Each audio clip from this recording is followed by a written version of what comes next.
Já pensou? Ai, ai.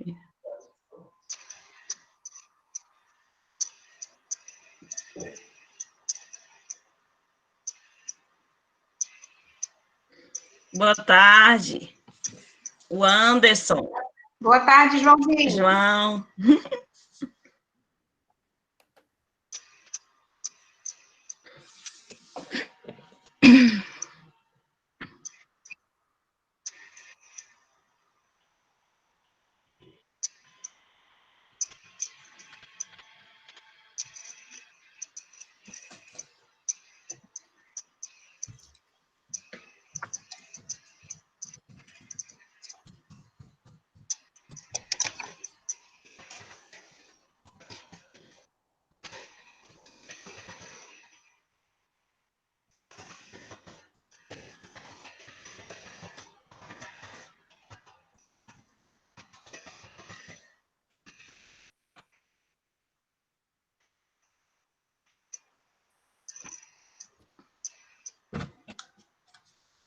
Olha, Ana Luísa.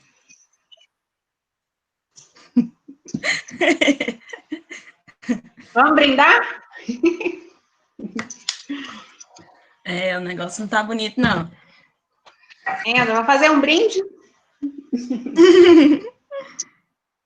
Lembrei, vou beber também. Gente, todo mundo bebendo água, por favor, hein? Isso de sair de casa de máscara faz a gente passar o dia sem tomar água. Isso é verdade.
E, Andrinha, você está usando um e-mail institucional? Não, quem está organizando a reunião é a nossa queridíssima Isis, né? Não é, Alessandra?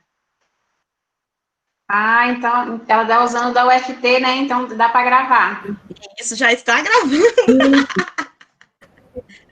Como assim? Ai, que susto!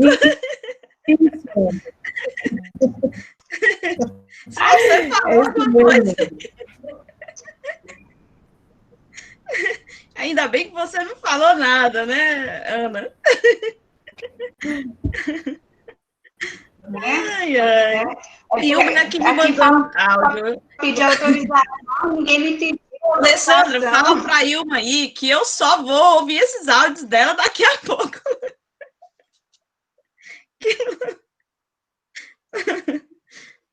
Vamos começar então, né, meu povo? 19 pessoinhas.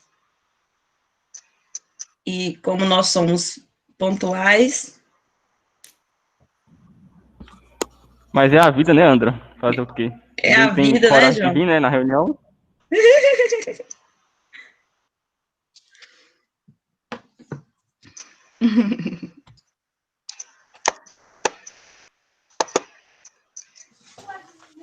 Então, era isso aí, gente. Boa tarde a todos.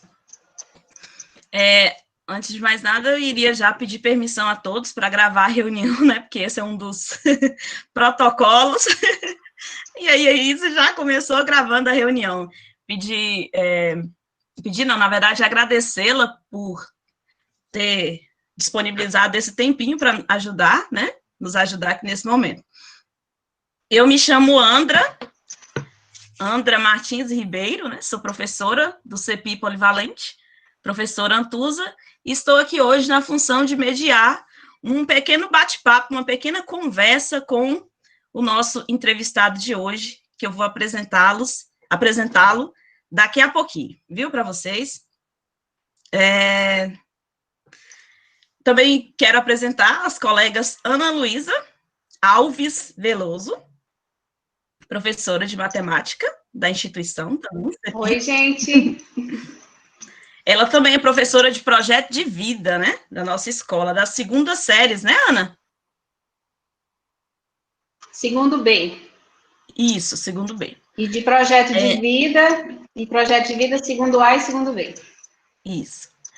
E a professora Alessandra também, eu não sei o nome dela completo, mas Deus abençoa, né? Porque eu vi o nome de Ana Luísa ali completinho, então... Alessandra, professora de um bocado de coisa lá na escola, né? Excelente cozinheira também, é uma pessoa maravilhosa. Ela daria muito certo com o Edu, porque o Edu também cozinha muito bem. Não é o meu caso, mas tudo bem. A Alessandra também dá aula de projeto de vida. Isso. Dá aula de projeto de vida, dá aula de arte e de um bocado de coisa, né, Alessandra? Isso. E ela também ministra a disciplina de eletiva, que se chama Protagonismo em Ação. É isso? A minha eletiva, que está aqui hoje também, né, tem alguns alunos aqui da eletiva, chama-se Vida Louca Quem Estuda, tá? E hoje a gente se preparou aqui para receber o Eduardo, né, Eduardo Modesto, ele é bastante modesto mesmo, né? E é um prazer muito grande recebê-lo aqui hoje. Eu sempre conversava com ele, falava, Edu, você tem que ir à escola, você tem que conversar com os meninos na escola, porque eu não sei se o Edu sabe, mas a gente tem diversos momentos em que alunos egressos retornam à escola, depõem, falam sobre os seus projetos de vida, falam o que aconteceu depois dessa estadia no CEPI Polivalente, como anda a vida. E aí eu sempre falava, Edu, você tem que ir à escola, e ele ficava me enrolando. Isso já tem anos, né? E aí, esses dias, a gente conversando aleatoriamente, a Alessandra e eu, né, assim, planejando as nossas eletivas, opa, agora Edu não vai escapar da gente. Se ele não vai à escola presencialmente, ele vem de forma não presencial, mas a gente está aqui. Então, gente, sintam-se à vontade na casa de vocês, viu? Sintam-se nas suas casas e a gente vai, então, começar a nossa live, né? Esse nome tão legal. Eu vou pegar uma cola aqui, porque vocês já me conhecem, sabem que eu me esqueço das coisas, né? Então, eu apresentei as disciplinas, né? Projeto de vida e as eletivas.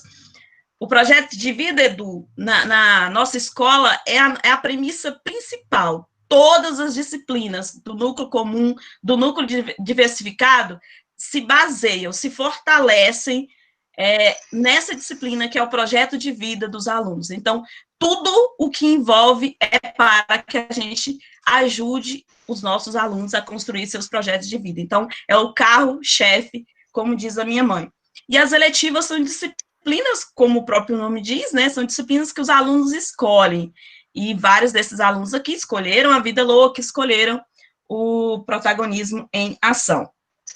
Eu vou ler para vocês aqui rapidamente, antes do Edu falar um oi, a biografia dele, ele mesmo quem mandou para mim, vocês já vão perceber que ele é um exímio escritor, ele é o cara, né, então eu vou ler para vocês.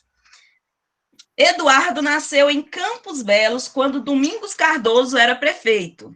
Eu também. Estudou numa escola que não existe mais, Carlos Drummond de Andrade, até a 5ª série, e depois engatou um caso de amor com um polivalente, de onde saiu formado e cheio de amigos que leva para a vida. Eu, né? Eu também. Sou besta? Não sou, vou ficar para trás? Não. Já me perdi aqui na leitura, né? Vocês me conhecem e sabem que eu sou doida. Isso. Fez ao mesmo tempo matemática na UFT. Tá vendo, Luísa? Matemática na UFT. Depois você pergunta para ele qual é a raiz quadrada de 49. Fez ao mesmo tempo matemática na UFT e letras na UEG. Sucesso. A primeira, matemática, foi por um semestre, porque ele não sabia fazer contas. Mentira. A segunda, letras, ele fez por 2 anos na UEG e eu convivi com ele lá. E ele diz aqui que não sabe se gostava ou não de letras. Eu acho que ele gostava. Quem é que não gosta de letras? Depois foi cursar Direito em Brasília, estagiou na Caixa e na Petrobras e se formou. Aleluia. André, acompanha a leitura, pelo amor de Deus.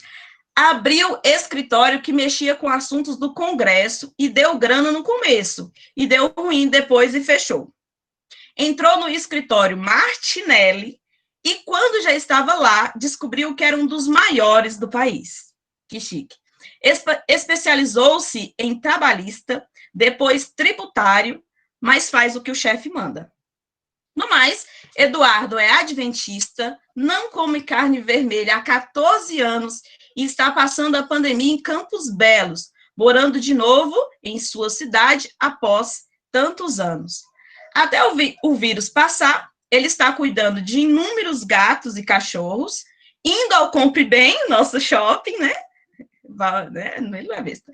E atualizando da vida do povo. Sim, gente, acompanhe o Edu no Facebook, porque ele sempre escreve textos sobre a nossa cidade, como bom interiorano que é.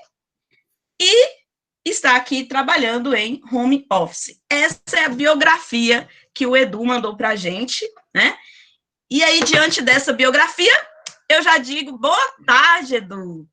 Tudo bem? Boa tarde, André. Boa tarde. Bom, obrigado pelo convite, né? Fiquei muito lisonjeado, mas eu queria dizer que eu nunca te enrolei, né? Nesses anos todos, a gente nunca conseguiu achar uma data num dia útil em que eu pudesse estar em Campos Belos, né? Porque eu estava trabalhando em Brasília, então não tinha como estar em Campos Belos, mas sempre à disposição, né? De voltar ao colégio. E eu vejo que mudou muito, né? Porque na minha época não tinha essas disciplinas, não tinha esse foco tão grande no futuro dos alunos. Mudou bastante, parece que mudou para melhor. Fico muito feliz com isso. Sim. Tá um pouquinho baixo, é só para mim, será? Para vocês o som do Edu tá normal, gente? Tá tranquilo? Não, para mim também tá. Tá baixo? Tá baixo. Se eu entrar pelo celular, fica melhor?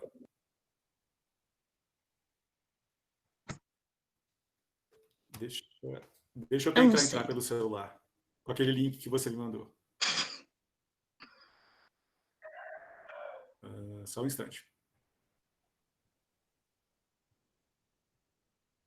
Mas tá legal, eu acho que você falar um pouquinho mais alto. Melhorou. Tá ouvindo? Acho que dá. Chegar um pouquinho mais para frente, então, para captar melhor. Vou tentar falar mais alto. Bom, eu estava falando a respeito de que mudou, né? As coisas mudaram no Polivalente desde a minha saída. Saí de lá em 2003 e não tinha essas matérias todas que vocês têm hoje aí de eletivas e como é que é? Compromisso com a vida, compromisso com o futuro, projeto de vida. Projeto de vida. Bacana.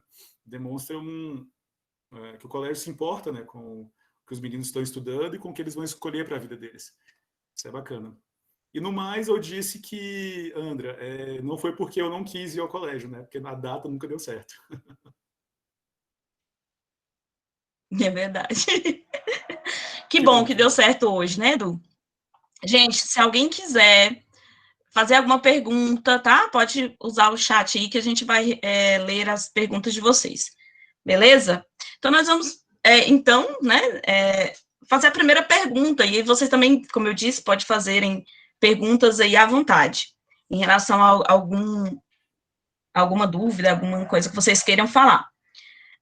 Ele já iniciou aí dizendo sobre como o polivalente mudou, né, como está hoje e tal, mas eu queria saber, assim, como era o polivalente na sua época? Isso em 2000 e alguma coisa, né, Edu? Porque eu saí de lá em 2002, e aí eu me lembro que você estava na terceira série nesse período aí, 2003, né? Algo assim. A gente competia em diversas coisas, mas eu perdi em todas, gente. As gincanas, o Edu sempre ganhava, o vôlei, a turma de Edu sempre ganhava. Então, assim, eu carrego uma certa mágoa, né? Uma certa rivalidade. Mas eu queria saber, assim, quais são as memórias do polivalente que atravessam, assim, sua narrativa, sua história? São as melhores possíveis, André. Eu sempre digo que o polivalente da minha geração era uma escola muito à frente do que Campos Belos podia oferecer naquela época para a gente. Porque você imagina numa época que a internet estava engatinhando, era tudo offline, a gente não tinha acesso ao mundo de informações que existem hoje, mas ainda assim, os meninos daquela época, da sua turma, da minha turma, a gente conseguia levar para a sala de aula, levar para as discussões, tudo que acontecia no mundo. E não me pergunte como que a gente fazia isso. Eu não sei se era assinando jornal, revista, a televisão era a maior fonte de informação na época.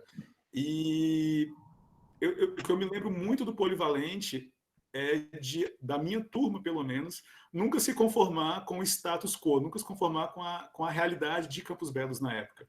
Tem uma situação que ficou muito impregnada na minha mente, é que meus amigos e eu, a gente falava assim, pô, mas a rádio de Campos Belos só toca 3 tipos de música: sertanejo, forró e gospel. Vamos mudar isso por um dia. E aí tinha uma música que fazia muito sucesso na época. E nós nos juntamos, o pessoal da sala, para fazer uma música dos Raimundos, que nem existe mais essa banda, ser a mais tocada na rádio por um dia, era um rock qualquer. E, então, eram coisas desse tipo que a gente se propunha a fazer. Você se lembra das festas que a gente fazia no Polivalente, a minha turma? Sim.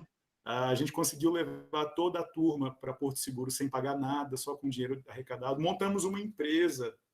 Olha que coisa maluca. Eu tinha 14, 15, eu terminei o colégio com 15 para 16 anos. Nós tínhamos uma empresa montada e até hoje em Campos Belos as festas Halloween, Baile dos Namorados e anos 70 são patenteadas para essa empresa, para a gente. Eu não sei de onde que a gente tirava isso, mas tudo nascia no Polivalente. Era coisas da turma do Polivalente. Então, o polivalente marcou demais a minha geração, o meu caráter. E, como eu coloquei nessa biografiazinha aí, carrego comigo pessoas que vão para o resto da vida como amigos, porque o que a gente fez aí, naquela época, era de verdade não se conformar com o que a cidade tinha para oferecer para a gente. A gente queria mais e mais, e nunca me senti, depois que saí daí, nem um pouco diminuído, porque estudei numa escola pública no interior de Goiás. Nunca, nunca, nunca, nunca. De verdade, nunca. Sempre tive muito orgulho de falar do Polivalente e de tudo que ele pôde me oferecer, dos professores, e nunca me senti nem um pouco abaixo dos meninos que estudaram aqui em Brasília, na minha época de faculdade, que estudaram em colégios particulares aqui. O nível de educação que eu pude ter acesso no Polivalente não me deixou aquém de nada, e não estou falando isso porque eu estou aqui na frente de vocês que são da instituição, não.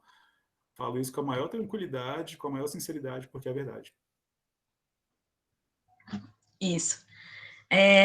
E nessa época, Edu, assim, ensino médio, vendo todas essas experiências, festas, conversas, vestibulares, algo que não era algo comum para a gente, né? A gente não sentava, não era uma maioria que se sentava para falar sobre vestibular, porque os horizontes não eram tão claros, pelo menos para a gente, né? Então, nesse período aí de ensino médio, o que você carrega de experiências pessoais, profissionais, assim, que fizeram com que você desse um up e dissesse, eu quero isso, quero fazer letras, quero fazer matemática, como que a gente pode estacionar nessa sua vida aí de ensino médio nesse período? A nossa geração, André, foi, se não a primeira, mas eu acho que das primeiras que saiu do ensino médio com uma faculdade em Campos Belos, né? Que a gente pegou o comecinho da UEG, os primeiros cursos, as primeiras turmas, na verdade, se formando. Eu sabia que eu tinha que fazer alguma coisa em humanas, porque eu sempre fui muito ruim em exatas, muito ruim mesmo. Não era aquele aluno que sofria para passar de ano, nem nada, mas não era nem um pouco bom com o Edi dando aula de matemática. Era bem ruim. E letras foi a opção natural dentro do que havia em Campos Belos para mim. Era o que eu mais me identificava. Aí vocês me perguntam, mas por que a pessoa fez matemática, né? A turma se dividiu no final do terceiro ano e falamos, vamos tentar as duas. Se a gente passar, quem é bom em humanas ajuda quem é bom em exatas, quem é bom em exatas vai ajudar quem é bom em humanas. Isso durou até o primeiro mês de faculdade. Depois, ninguém aguentava olhar mais para a cara um do outro. Porque era de manhã na UFT e à noite na UEG, o mesmo grupo de aluno que passou nas duas. E aí, assim, se escancarou, né? Quem tinha mais facilidade para uma coisa, mais facilidade para outra, e eu acabei ficando só com letras depois, porque humanas é natural para mim, é um curso é o que me puxa. Como você falou, eu sempre gostei muito de escrever e tal. Então, dentro da realidade de Campos Belos, letras era uma opção natural para mim. Como que surgiu o direito?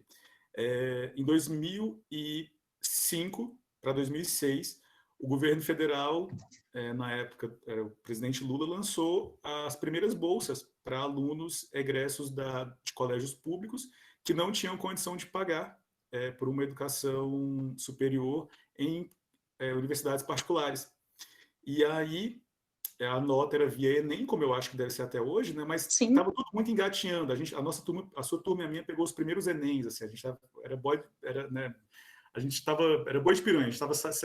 A sua turma, na verdade, em 2003, foi o primeiro ano em que o Enem foi prerrogativa para vestibular, né? Foi, exatamente. Nem tinha em Campos Belos, a gente fazia a prova em Arraias. Olha que afronta, né? Enfim. Aí fiz o Enem e aí me dei bem assim na nota do Enem, já estava na UEG há 2 anos, e aí surgiu a oportunidade de me inscrever para vários cursos que aquela nota podia ser aceita. E aí me inscrevi e fui aceito para alguns, mas direito foi a primeira opção.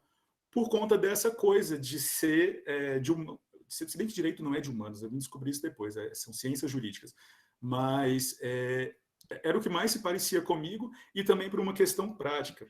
Minha casa viveu uma puta crise financeira na época, e eu pensei, né, com a mente de menino de interior, falei, acho que direito vai me dar um retorno financeiro mais rápido, então vamos por aqui. Né? Mas o meu sonho era fazer história. A minha mãe brinca comigo até hoje. Sim. Eu falo que eu ainda vou cursar história, eu ainda vou fazer um vestibular, vou entrar na faculdade e cursar história. Mas a minha mãe falava, não, faça primeiro alguma coisa que te dê uma estabilidade, e na cabeça dela tinha que ser ou direito, ou engenharia, ou medicina, né? A cabeça de pai e mãe, né?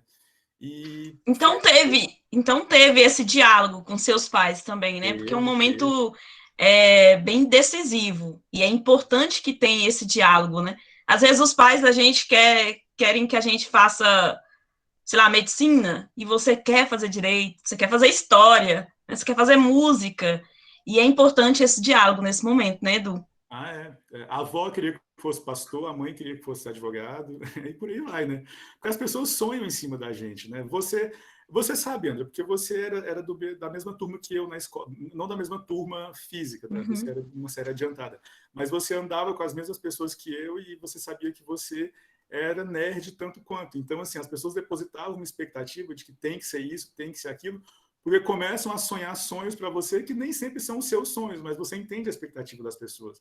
Porque elas pensam, olha, professores falam isso, né? Aproveite, tente fazer isso, tente fazer aquilo. Família fala, os amigos falam. Então, teve essa conversa em casa, assim. A minha mãe, ela, quando eu falava que queria fazer história, eu falava, não, mas eu vou embora e fazer história. Ela ficava apavorada. Ela falava, não faça isso. A minha mãe foi professora também. Ela, não, olha, tente fazer um outro curso, depois você volta para a licenciatura. E aí eu cedi e fiz, mas algum dia eu ainda volto para a história. O Anderson Luiz, ele perguntou aqui, e acho que já meio que você também já respondeu, né? como um jovem de 2003, né, terminando o ensino médio em 2003, morando no interior, viu as várias possibilidades de ganhar um mundo, sendo, acima de tudo, protagonista de sua própria história. E aí eu fico pensando em você nesse ano de 2003, fico pensando nos nossos alunos agora, no ano de 2020, né? Com a bagagem quase pronta, porque a maioria aqui está cursando a terceira série.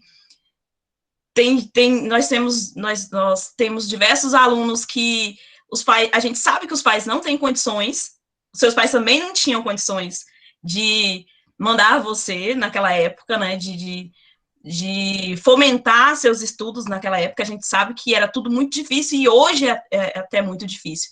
Mas e essa coragem, Edu, assim, veio de onde? Como foi esse processo? Eu me lembro muito de Tereza, professora de psicologia na UEG, você se lembra dela? Tereza falava assim, ai do jovem que não sonha, o jovem que não sonha não sai do lugar. E eu sempre fui um sonhador, eu sempre sonhei demais, e eu nunca, uma coisa que eu carrego comigo é o inconformismo de aonde eu tô, nunca estacionar, não parar. E por mais que e eu amo Campos Belos, mas eu sabia que das possibilidades que haviam na cidade para mim naquele momento, eu poderia sonhar com coisas mais altas, eu poderia tentar alçar alguma coisa. Era difícil? Era. Era impossível? Não. Eu acho que quando o jovem, quando esses meninos que estão na idade, né, de terminar o ensino médio, se propõem a fazer alguma coisa, a vida pode até dar um atraso, assim, às vezes. Pode não ser na hora que a gente está esperando e tal. Mas se a gente luta, se a gente batalha, e eu não estou dizendo para sair de Campos Belos, não estou dizendo para virar um empresário, mas assim, se você luta por alguma coisa, se você se vê ocupando alguma posição, lute por isso, porque em algum momento seu esforço vai ser recompensado. A coragem que me motivava era a vontade de, sabe, ser um pouco mais do que a gente estava acostumado a ver naquela época na cidade. Aquela coisa de você ver os filmes, a televisão, né, a internet engatinhando naquela época, e você vê que tinha um mundo inteiro pela frente, mas que, às vezes, né, dentro da Serra de Campos Belos, não era possível se pegar com as mãos aquilo ali. E aí, isso me dava vontade, isso me motivava a querer fazer um pouco mais. A realidade mudou muito daquela época para cá. Hoje em dia existem diversos outros cursos. Né? Parece que até direito tem aí na região agora, né, em Arraias. Não sei se está implementado, como é que está, mas se fosse para eu cursar, não teria saído hoje, né? André, eu acho que o que move a pessoa são sonhos. Isso vale para os jovens, isso vale para os adultos, para os idosos. As pessoas têm que sonhar. Se você não sonha, não interessa se é um sonho com um carro importado ou com uma família estabelecida ou com uma viagem. Mas, de algum modo, as coisas vão acontecer. Quando a gente sonha e a gente corre atrás, o esforço, de alguma forma, é recompensado.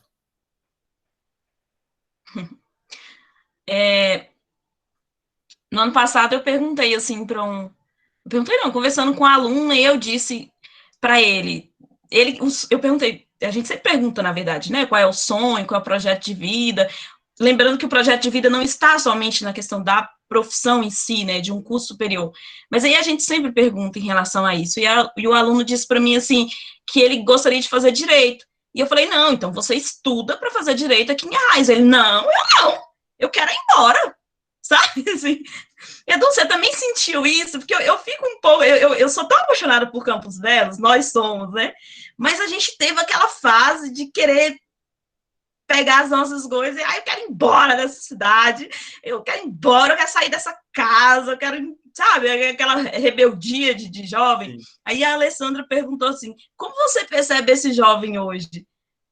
Esse jovem que quer sair, que quer ir embora, sabe? Como você vê esse jovem? E lembrando que o Edu, gente, tem uma vivência muito grande com os jovens, né? Na igreja também.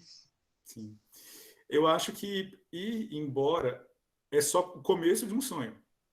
Porque existe um lado muito glamorizado, antigamente pelos parentes que te visitavam, ou quando você visitava, né, os visitava na cidade grande.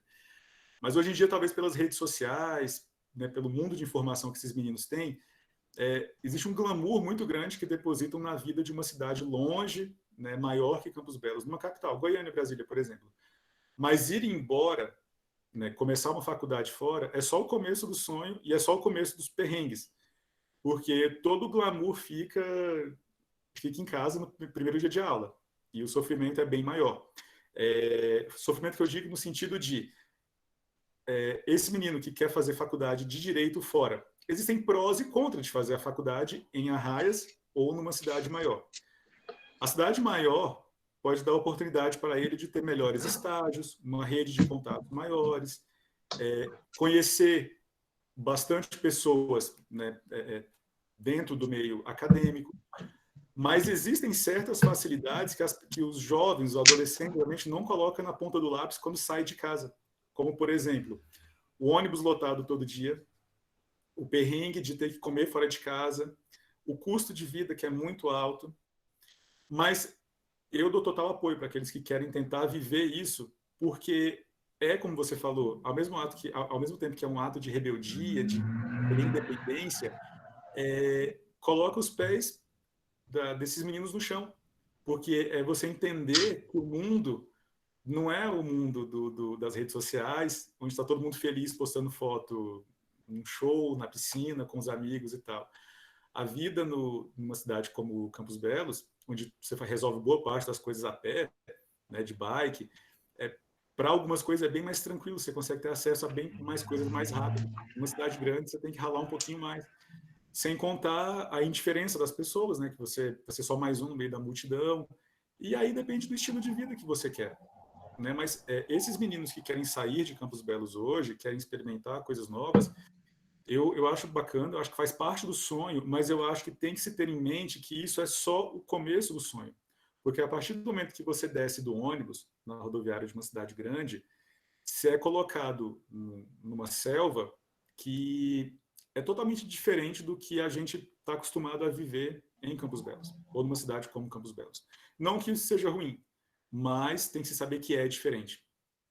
Algumas coisas vão fazer falta, outras vão estranhar. Umas você vai gostar muito, outras nem tanto. Umas vão fazer muita falta e outras vão ser agradabilíssimas.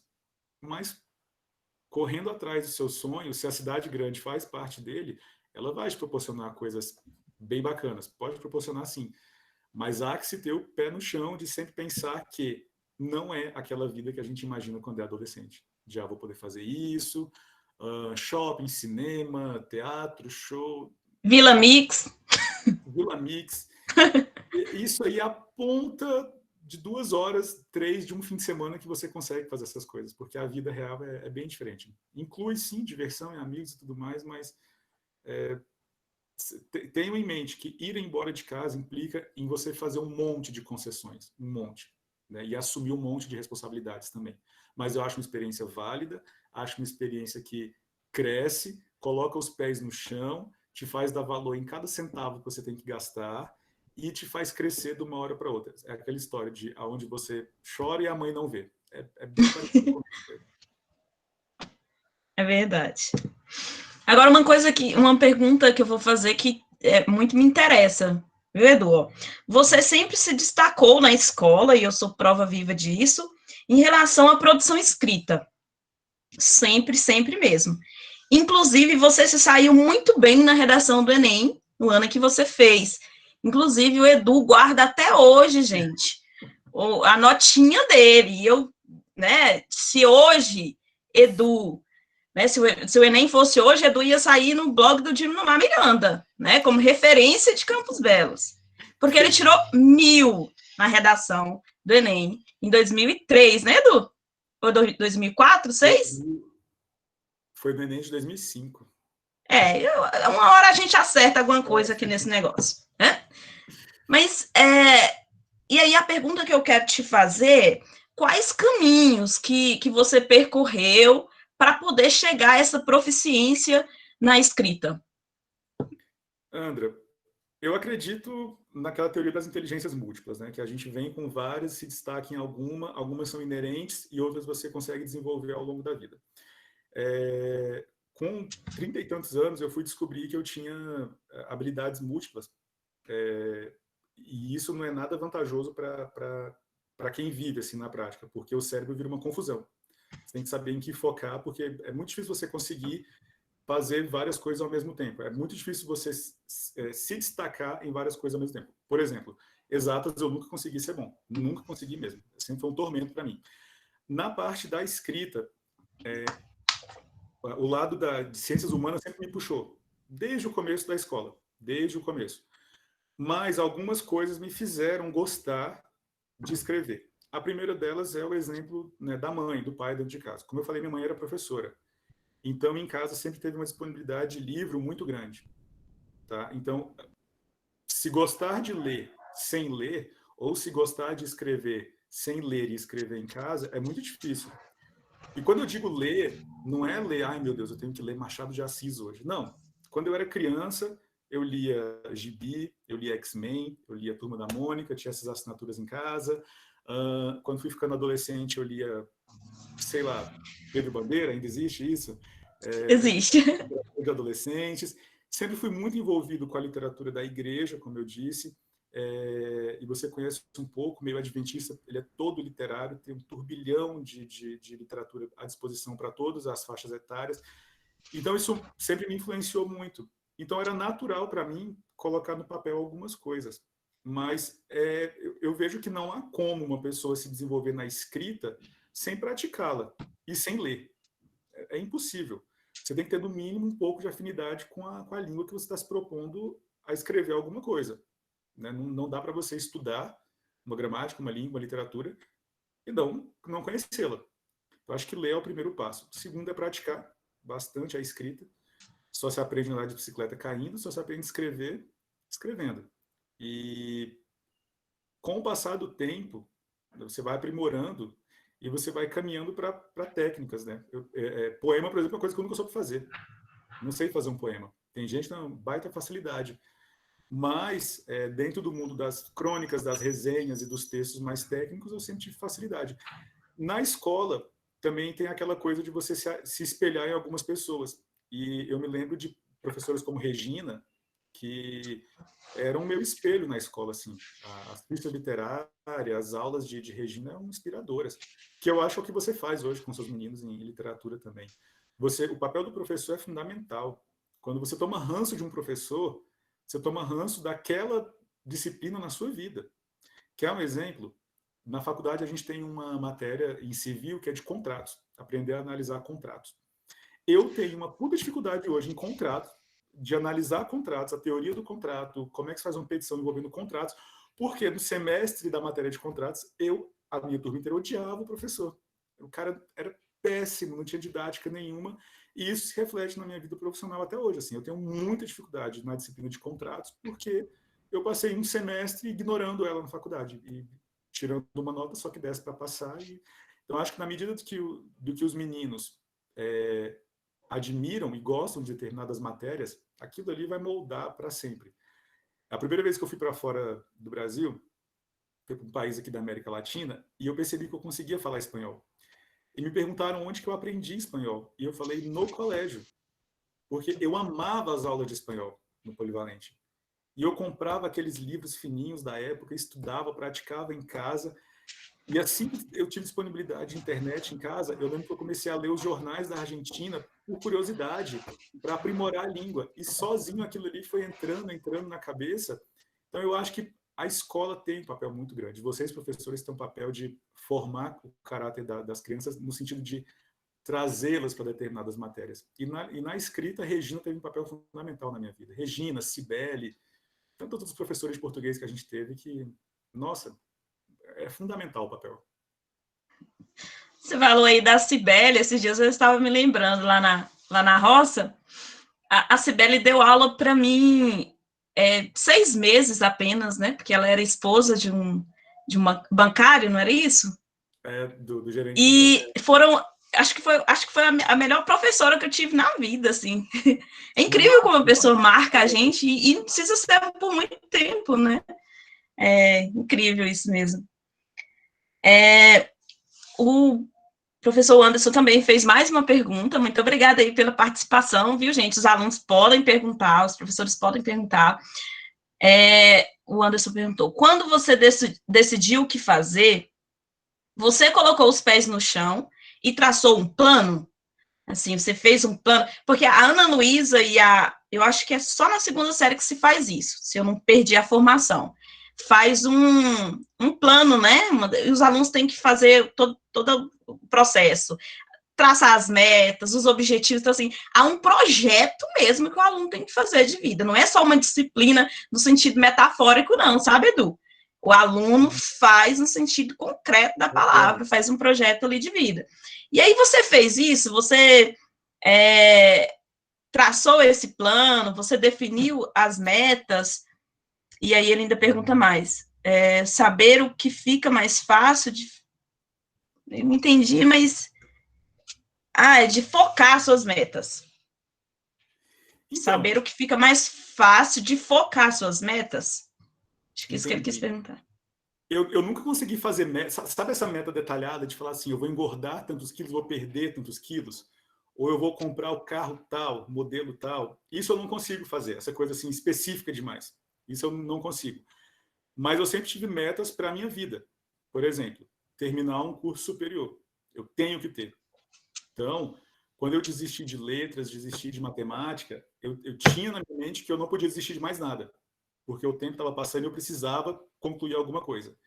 Então, essa era uma meta. Mas não era aquela meta de... Tem gente que é muito bom nisso, né? De eu tenho tanto tempo para fazer isso, eu vou conseguir em tanto tempo. Não era isso. Quando eu terminei a faculdade, eu saí com o plano de eu preciso passar na UAB.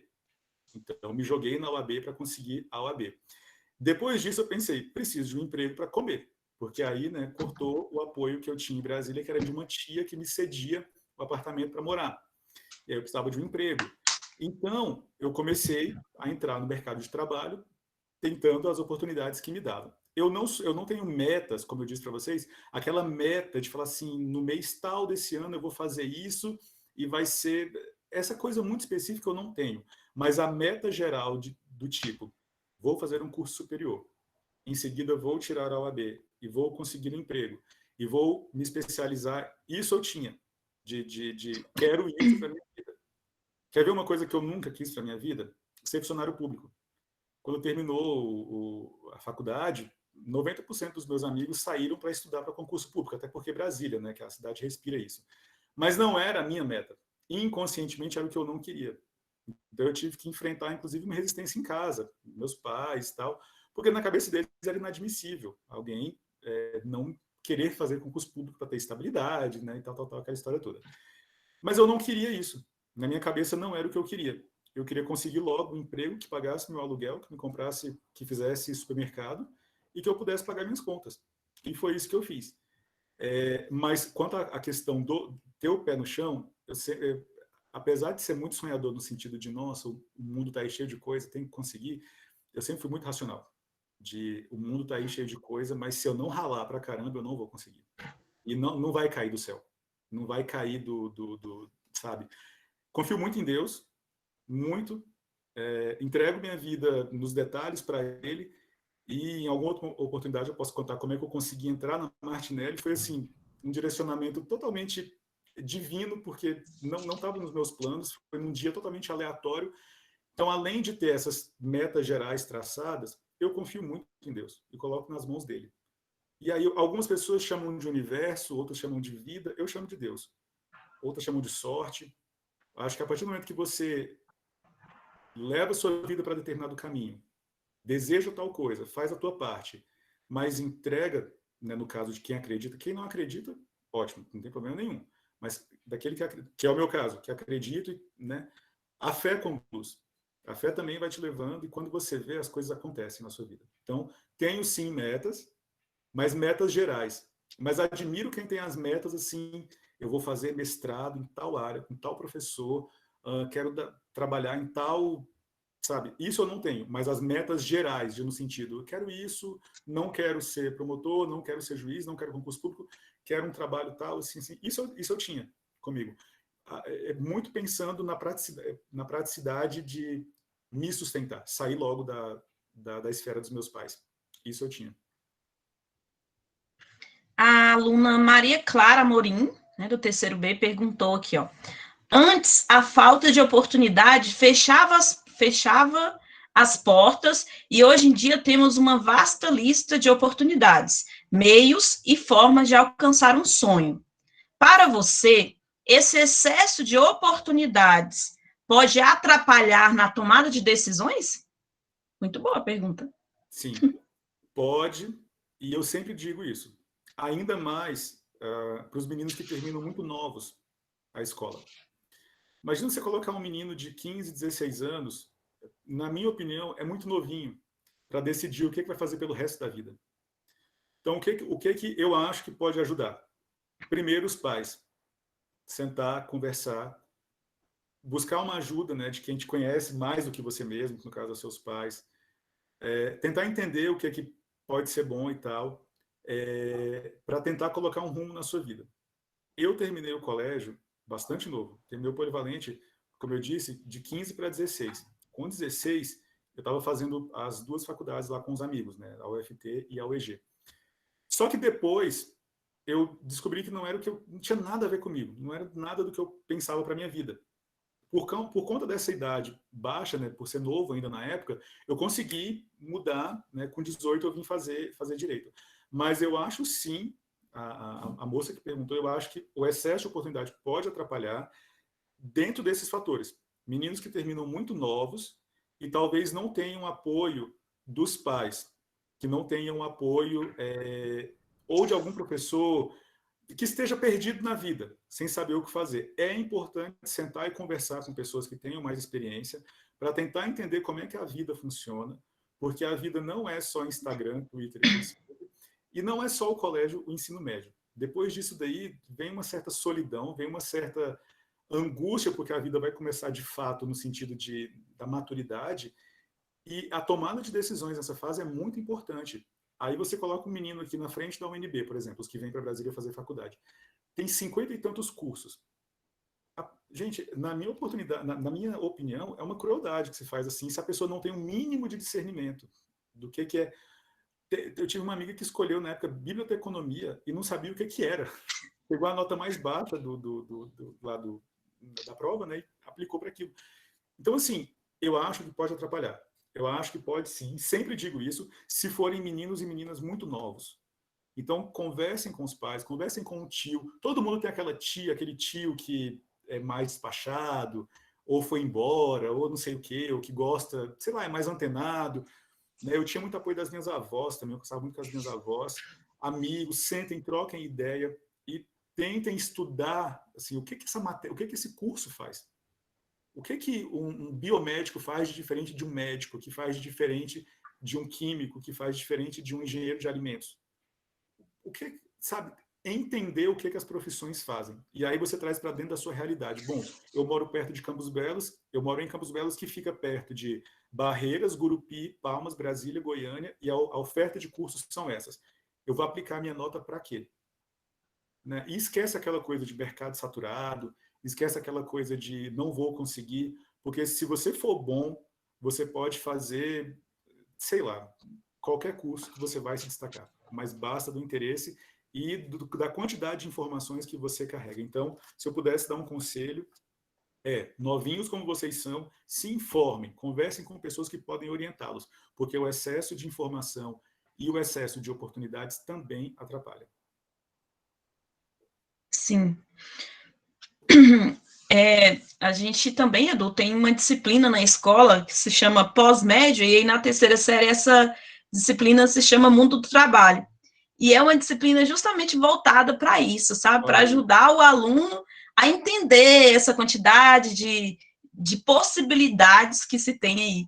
Então, é incrível como a escola também tem esse dever, tem esse papel de ajudar o aluno no momento dessa escolha, né? André, só mais uma coisa.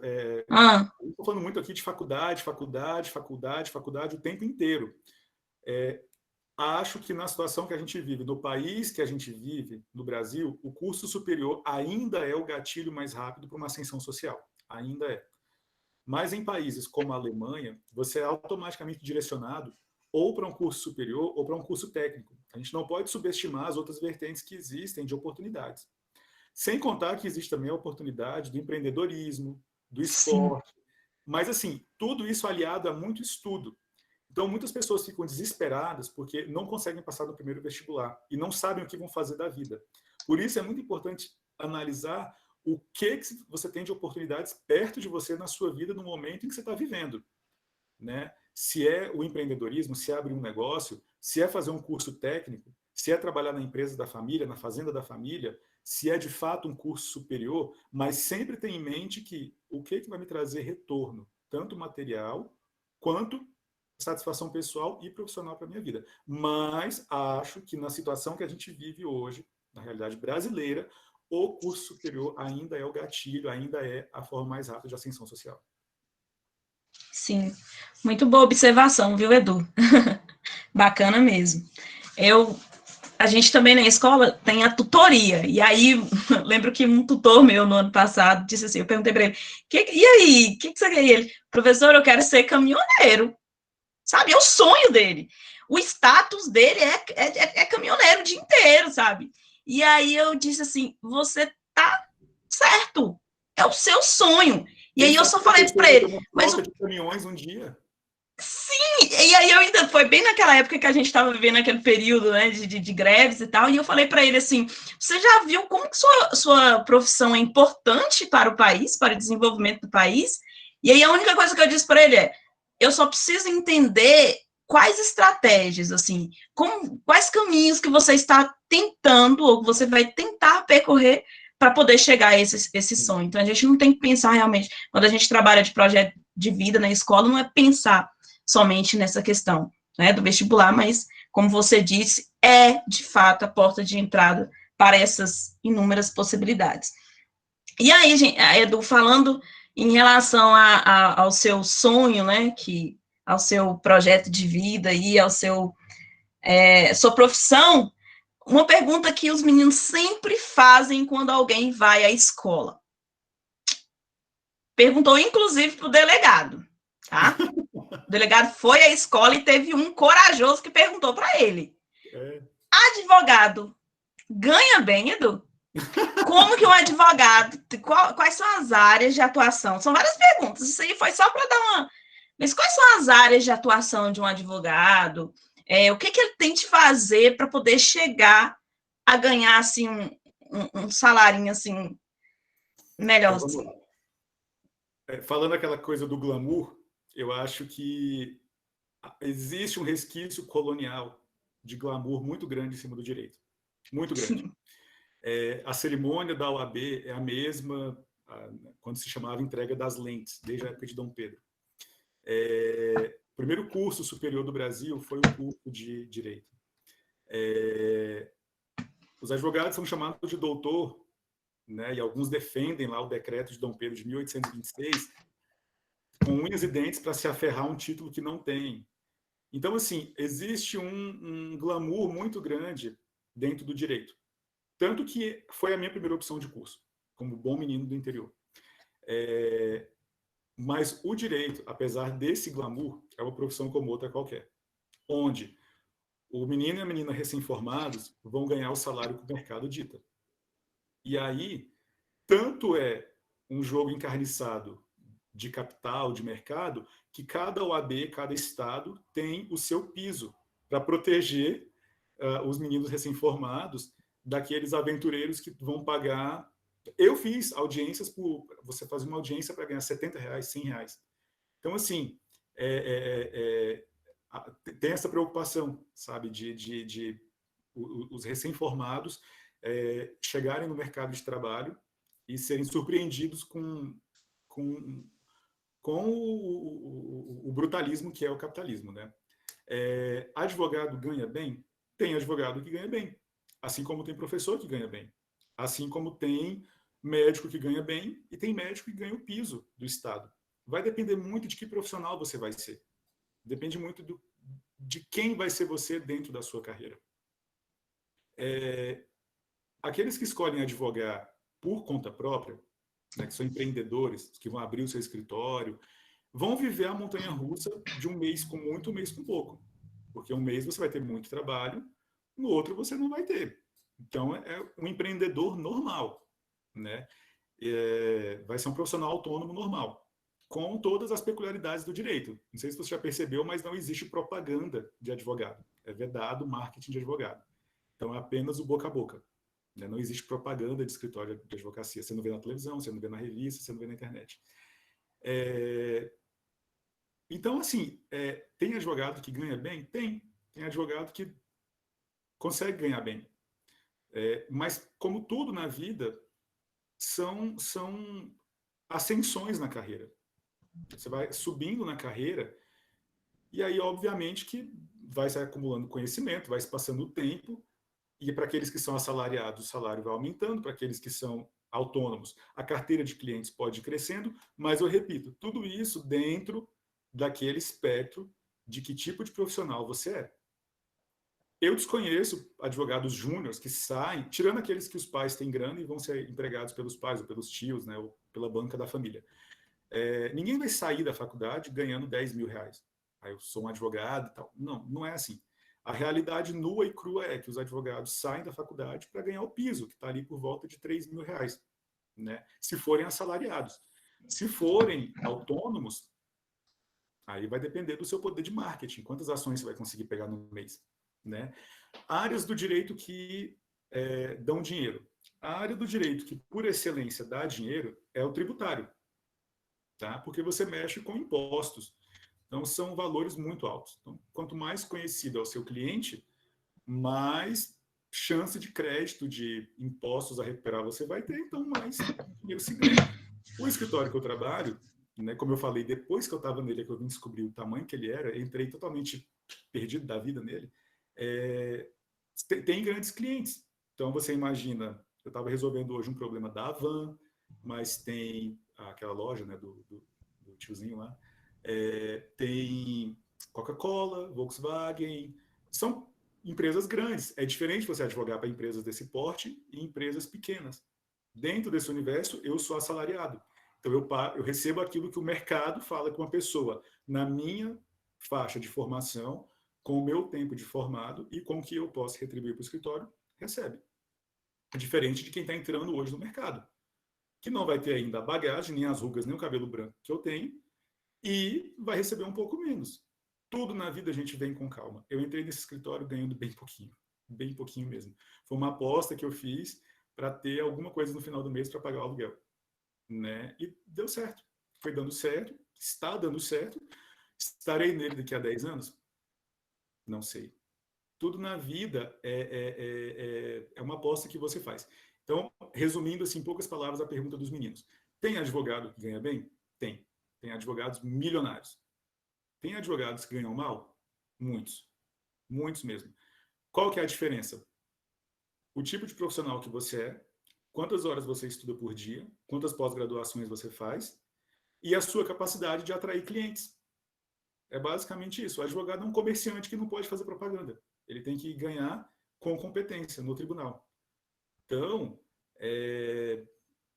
além do que, o curso de Direito possibilita diversas outras coisas, né? Estou falando aqui da advocacia. Mas tem sim advogados que ganham muito, tem outros que ganham médio, tem outros que ganham pouco. Então, tem para todos os gostos, e isso vai depender de quem você é, do seu tipo de profissional.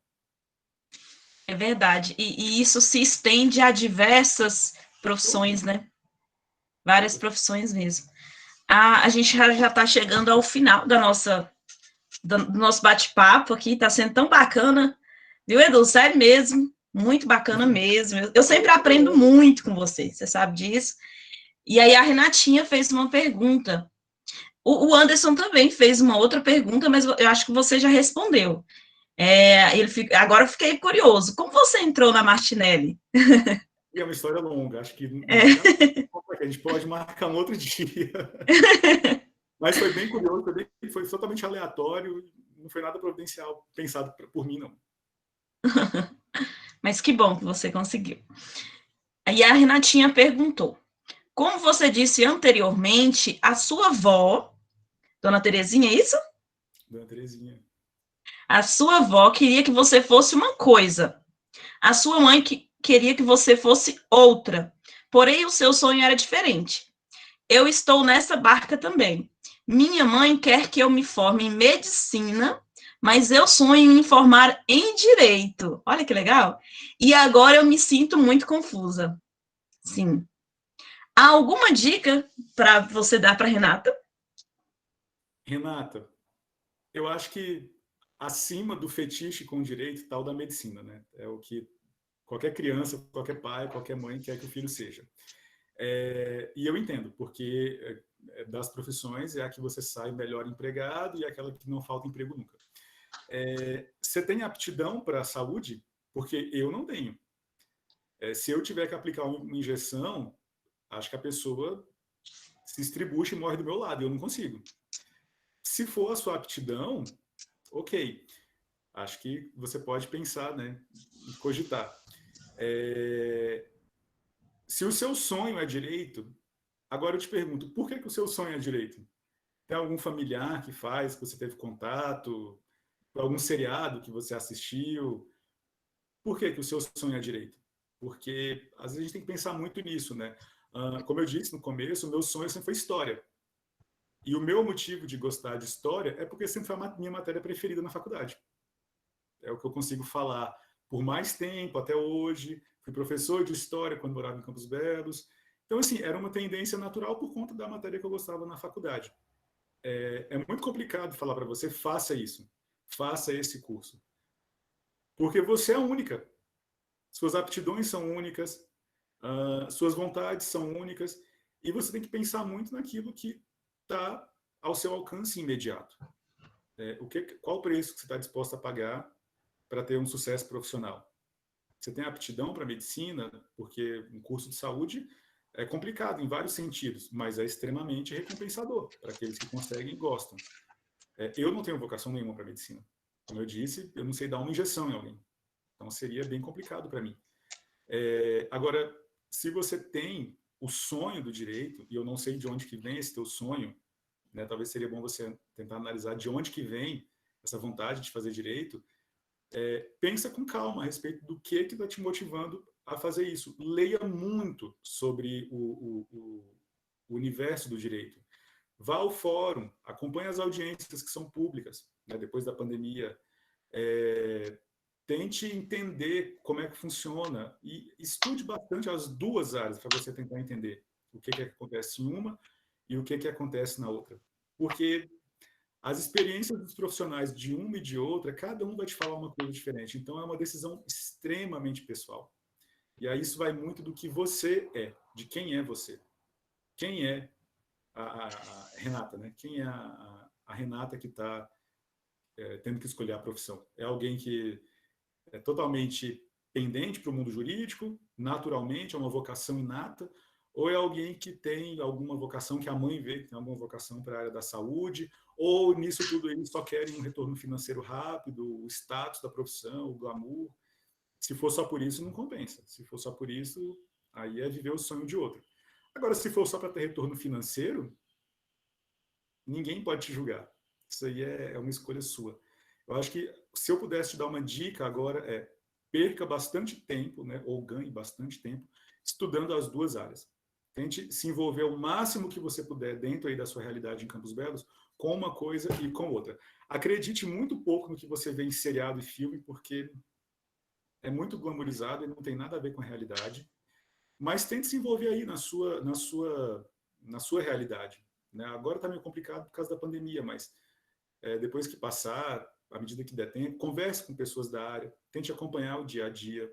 Sei lá, se ofereça para ser estagiária de graça no escritório de advocacia por um mês, 2 meses, para você conhecer a rotina, como é que é. Tente se envolver com as duas profissões. E aí você vai ver se você gosta, se é o teu sonho mesmo, por que a tua mãe tem esse sonho. Então, eu não posso te dizer o que fazer, mas a dica que eu posso te dar é tente se envolver com as duas e estude muito sobre as duas. Isso vale para todos, né? Todos que estão indecisos aí. Estude bastante as opções que vocês têm e não caiam de paraquedas numa coisa que vocês não conhecem, porque a decepção pode ser grande. Estudar bastante antes para tentar entender como é que funciona, acho que é importante. E nós também, Edu, temos o Matheus. Matheus fez uma pergunta aqui, e é uma pergunta que todos os nossos alunos, ou quase todos, fazem diariamente, né? Assim, e quando a pessoa ainda não tem uma área em mente? você chegou a esse estágio, né? Você passou por isso. O que ela pode fazer? Você meio que já nos respondeu um pouquinho, mas reforça aí um pouquinho para o Matheus. Quando a pessoa está perdida na vida que nem eu estava, aí você tem que pesar as variantes que você tem de imediato na sua vida. Matheus, você vai sair de Campos Belos ou você vai continuar em Campos Belos?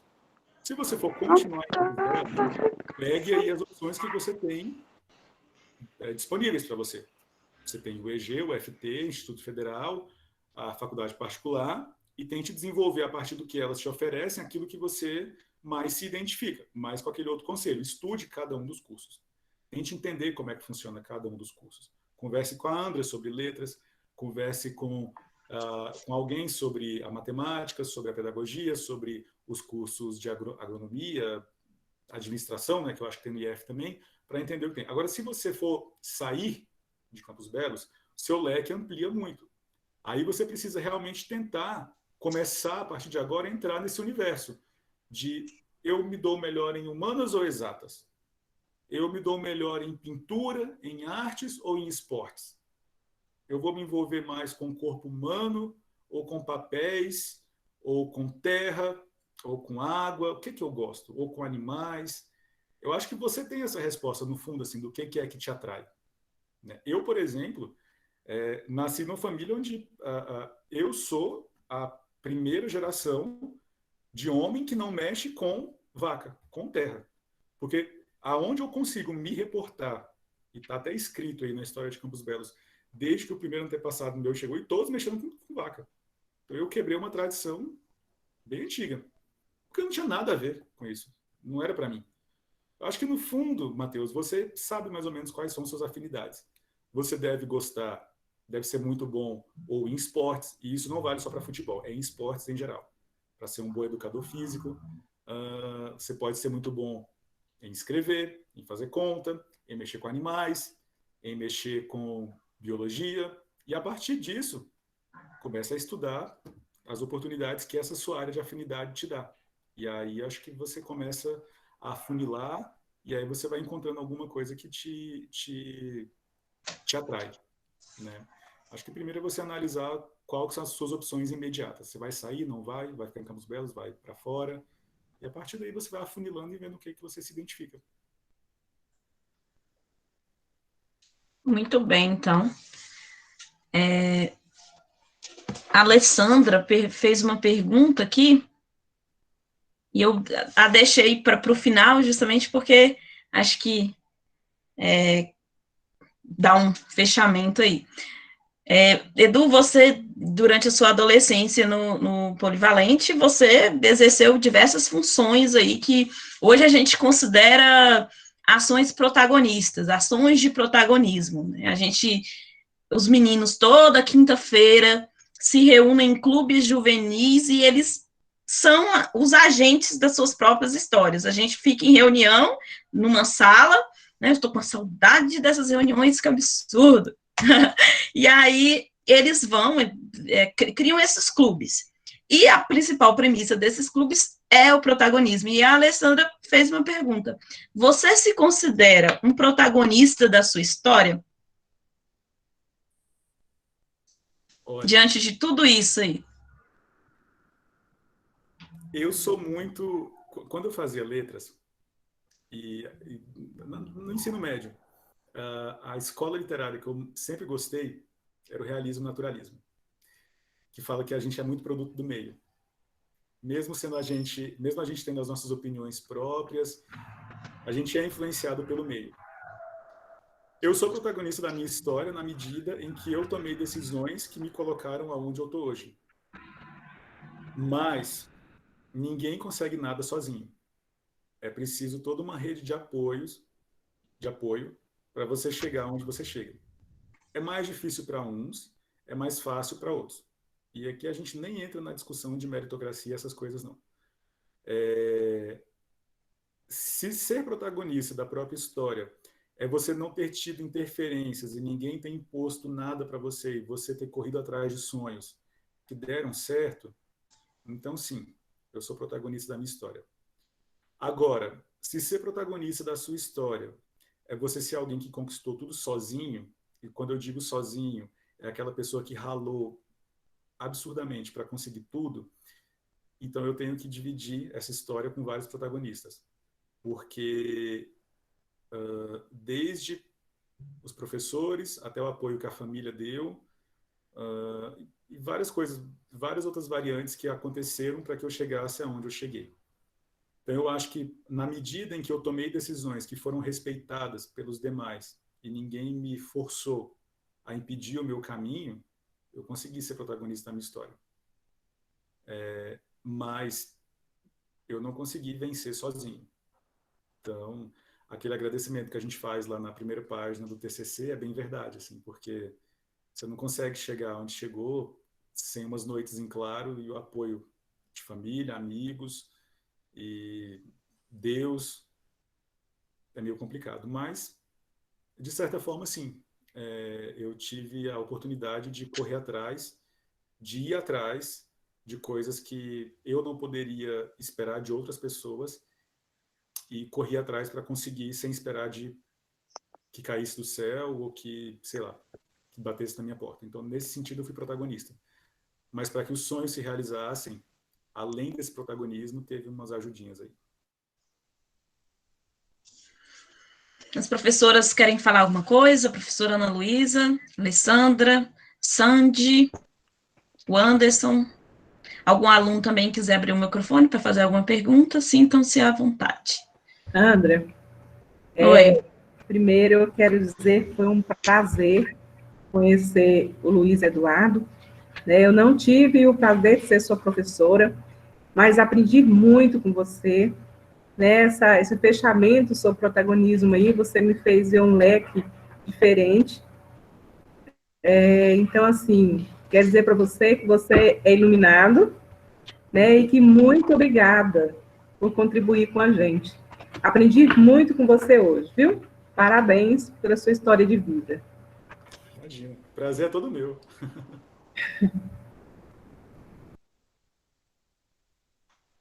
Oi, eu também quero falar. Luiz Eduardo, olha, quanta honra te conhecer, tá? Eu amei essa tarde, como a Alessandra disse. Você ensinou muito para a gente hoje, né? E, assim, esse período da pandemia nos trouxe esse presente, né? E, assim, esse período de pandemia, a gente precisa desenvolver muitas habilidades socioemocionais, e eu acho que principais delas são a abertura ao novo, né? Porque a gente está aprendendo o tempo todo agora, e a gente precisa estar aberto a isso, a aceitar. E a autogestão também é muito importante nesse momento. E a resiliência, né? E, assim, o período da pandemia tem oportunizado isso, você convidado tantas vezes e não pôde ir ao polivalente, e agora a gente tem essa oportunidade. Então, assim, eu espero que essa pandemia passe o quanto antes, mas ela vai deixar muita coisa boa. E entre essas coisas boas é esse novo que a gente aprendeu, e, assim, essa oportunidade de estar em vários lugares, né, durante um dia. Você está aqui com a gente agora, daqui a pouco você está em Brasília, falando com seus colegas de trabalho, e foi a pandemia que trouxe isso para a gente, e a gente não deve perder isso nunca, né, eu acho que vai ficar para a vida inteira. A tecnologia já estava aí, né, mas a pandemia é que entregou ela nas nossas mãos, de fato. E, assim, você foi muito iluminado em tudo que você disse. A sua última resposta aí, com relação a ser protagonista, né, eu achei que você foi tão modesto, né, na sua resposta, de dividir com tantas pessoas as suas conquistas, o seu protagonismo. Isso foi muito bonito, tá? Me ensinou muito agora. E também, quando você falou com a Maria Clara, sobre esse leque de oportunidades que eles têm hoje e que pode confundi-los, né? E quando você também falou com a Renata sobre buscar pessoas, né? Conversar, conhecer os cursos. Então, assim, você pegou o curso inteiro de projeto de vida, que vai da primeira série até a terceira Na primeira série, a gente ensina aos alunos sobre o autoconhecimento. Eles precisam se conhecer para poder entender que caminhos podem seguir, né? Você falou de organizar, de ter metas, talvez metas gerais, né, não tão específicas. Então, você passou lá pela segunda série, e quando você falou do mundo do trabalho, que vai além da universidade, você foi lá na terceira série, né? Então, assim, você deu um show aqui pra gente, viu? Eu tô encantada, viu? Você vai voltar outras vezes, pode ter certeza. Foi um momento maravilhoso. Amei te conhecer. Prazer foi todo meu. E o dia que eu voltar, eu conto como é que eu entrei no escritório. Sim, eu também quero agradecer a Andra, né, que mediou esse momento, que oportunizou para a gente te conhecer. Estou encantada. Eu que Sim, agradeço, Ana. eu tenho que agradecer a Andra demais. A Andra é uma amiga querida, de vida, de discussões que vão muito além da faculdade, do Polivalente, há muitos anos, e é uma pessoa que eu admiro demais, admiro muito antes dela começar a escrever no Facebook, todo mundo elogiá-la, ela sabe disso, e a gente é muito parecido em alguns pontos de vida, a gente já conversou sobre isso, é bem diferente em uns, mas muito parecido em outros, e algumas coisas é parecido até demais, né? O amor pelo Flamengo e por Campos Belos acho que é o mais nítido. Mas, André, muito obrigado, de verdade. Você sabe o quanto eu admiro o seu trabalho, as professoras que eu conheci hoje. Fico muito feliz de saber como é que o Polivalente mudou para uma mudança atemporal. Saiu daquela realidade em que vivíamos, que era o necessário para a nossa época, e hoje tem o necessário para essa época, para esses meninos. Que bom que vocês estão fazendo isso. Tenho muita saudade do Polivalente. Tem um livro que está na biblioteca da minha mãe, em Campos Belos, que eu peguei emprestado e descobri esses dias. Eu preciso devolver. Tá? Casa Grande Senzala.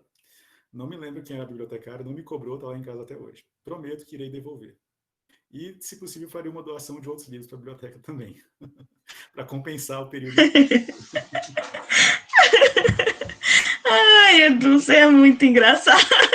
Mas, André, muito obrigado pelo convite, da minha admiração. E, meninos, muito obrigado. Estava muito nervoso. Regina ontem veio conversar comigo, eu falei, eu não sei o que falar com adolescentes. E ela falou, você é um menino, você e André, então fale a linguagem deles. Importante Ai, muito bacana mesmo, viu, gente? Assim, obrigada, Renatinha, aí, pelo comentário. Muito bacana um papo desse, né? Assim, é bom a gente ouvir as pessoas, porque o momento de escuta é essencial. Eu também tive esse processo aí de escutar as pessoas, de escutar a minha família. Quando algum aluno vem falar para mim assim, mas a minha mãe... A gente escutar é tão bom, né? As últimas palavras do meu pai para mim, eu saí da roça numa quinta-feira e ele faleceu no domingo. Então, assim, ele me colocou no colo, eu sempre muito minúsculo, meu pai sempre muito grande, eu sem querer ficar no colo dele, porque eu já estava mocinha, 12 anos, e ele me colocou no colo e disse, filha, estuda, e ele chorava. E aí isso, sabe, impregnou na minha mente. E aí todas as vezes que eu penso em desistir, eu lembro das palavras do meu pai. Fia, estuda, fia. Então, assim, é o que eu digo para os meninos sempre, sabe, Edu? O caminho é esse, independentemente de qual profissão, do que você realmente queira fazer. O caminho é estudar, é ler, é escrever, né? Nem que seja para tirar 1000 numa redação do Enem, como você tirou, mas é importante naquela época era 100, não era tão evoluído, não.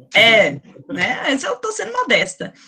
E aí, quando a gente tem algo bacana dentro da gente, é muito importante que a gente dê um pouquinho para as pessoas. Aí, todas as vezes que eu queria te levar na escola, porque eu queria que as pessoas conhecessem essa pessoa bacana que você é, viu, Edu? Então, muito obrigada por tudo que você nos proporcionou aqui hoje, viu? E é isso, que a gente retorne presencialmente, que você devolva o livro da biblioteca, tá bom?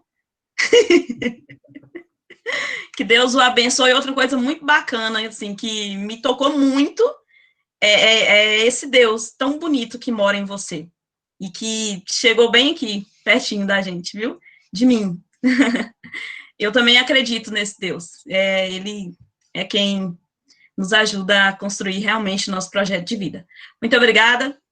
Beijo. Obrigada a Isis, tá bom? A gente não pode deixar de esquecer que a Isis também é egressa da nossa escola, está se formando em matemática, é filha da Alessandra. Olha o currículo dela, que maravilha. E ela proporcionou também esse momento aqui pra gente. Beijo. Fiquem todos com Deus. Até a próxima, gente. Até mais, até a próxima. Beijo. Não, desliga não. Oi, Sandra. A amiga da professora Alessandra tá fazendo uma pergunta lá, olha lá no chat. Amiga? Olha as conversas aí no chat aí. Ah, gente, ô Edu, olha, gente, tem uma pessoa, sabe aquele programa do Luciano Huck, não, do Serginho Groisman? Diz que tem um primo aqui, uma prima, aquela história, tem uma amiga da professora Alessandra querendo saber se você é casado. Poxa vida, gente. Ninguém quer compartilhar essa aventura do casamento comigo, não. Anda bem tarde, eu tô largado na vida. Esses alunos sendo meus alunos, você tá entendendo, né? Claro, depois eu tô diferente. Então você entendeu aí, né? Amiga da professora Alessandra. O Edu não é casado. Não. Pronto, né, gente? Eu acho que tá... Cancela isso aí, viu, Isis? Terminamos muito bem. Gente, um forte abraço. Beijo, gente. Fiquem com Deus. Viva o Flamengo! Ai, ai.